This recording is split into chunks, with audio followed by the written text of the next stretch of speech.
Hola nuevamente, les saluda Guadalupe Padilla, continuando con la unidad 3 relativa a los estados financieros.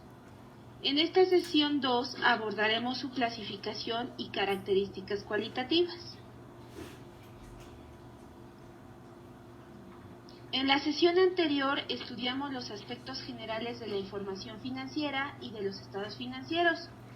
Tratamos lo referente a su normatividad y proceso contable, dejando así las bases para analizar en esta sesión la clasificación de los mismos, cuestión que resulta útil para identificarlos y analizar sus cifras. Asimismo, revisaremos las características de calidad que deben reunir, las restricciones para su elaboración y sus partes integrantes, para que en la siguiente sesión comencemos la parte práctica. El orden en que cubriremos estos temas es el siguiente. Primero, abordaremos la clasificación de los estados financieros. Luego nos abocaremos al estudio de los estados financieros básicos. Posteriormente analizaremos sus características cualitativas,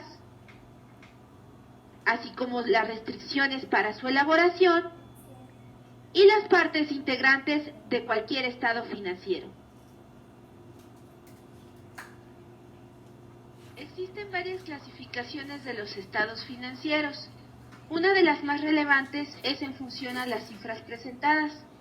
Así puede haber estados financieros dinámicos, cuyas cuentas no acumulan saldos, es decir, solo presentan cifras por un solo periodo contable, máximo un año. Entre los estados financieros dinámicos nos encontramos al estado de resultados, que muestra las pérdidas o ganancias obtenidas en un ejercicio, o el estado de cambios en la situación financiera. Por otro lado, los estados financieros estáticos presentan cuentas que sí acumulan saldos, es decir, traen cantidades de otros periodos. El único estado que muestra esta característica es el balance general. Otra de las clasificaciones más importantes es la relacionada con la naturaleza de los estados financieros, que distingue dos tipos: estados financieros básicos y estados financieros secundarios. Los estados financieros básicos son los que muestran los requerimientos mínimos de información necesaria para el usuario general en su proceso de toma de decisiones, mientras que los estados financieros secundarios amplían los conceptos presentados en los estados financieros básicos, como por ejemplo el estado de costo de producción o el proyecto de aplicación de utilidades. Te invito a que consultes la NIF A1, Estructura de las Normas de Información Financiera, e investigues el concepto de los estados financieros básicos. ¿Ya viste cuáles son los estados financieros básicos? A los estados financieros básicos también se les llama juego de los estados financieros y lo conforman el balance general, el estado de resultados, el estado de cambios en la situación financiera y el estado de variaciones en el capital contable. Con ellos, el usuario general tiene un panorama esencial de lo que ocurre en la entidad emisora. Por eso son estos informes los que son auditados, para darles mayor confiabilidad. Empecemos platicando del balance general.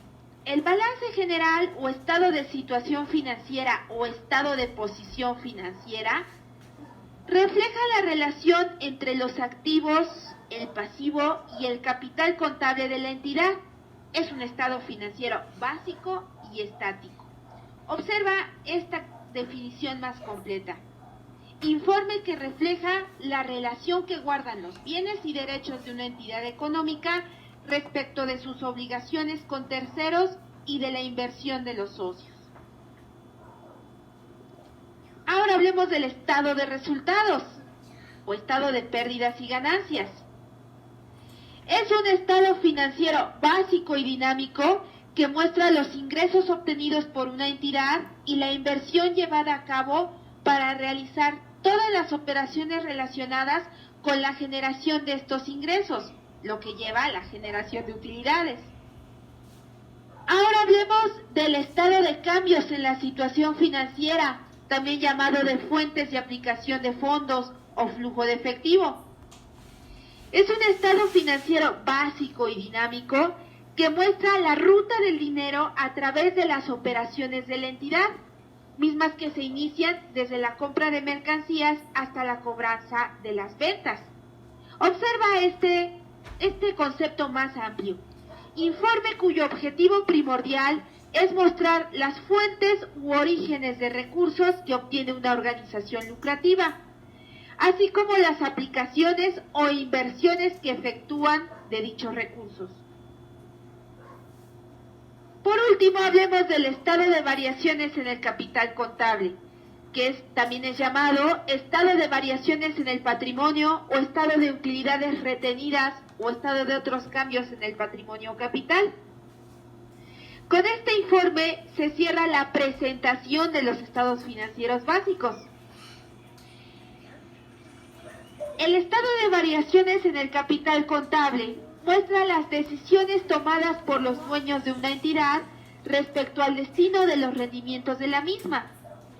Así pues, entonces, hemos hablado de los bienes de la empresa, sus obligaciones, su comportamiento a lo largo del negocio en marcha, sus operaciones, el dinero que genera, o sea, la liquidez, y hasta cierto punto el comportamiento de sus dueños.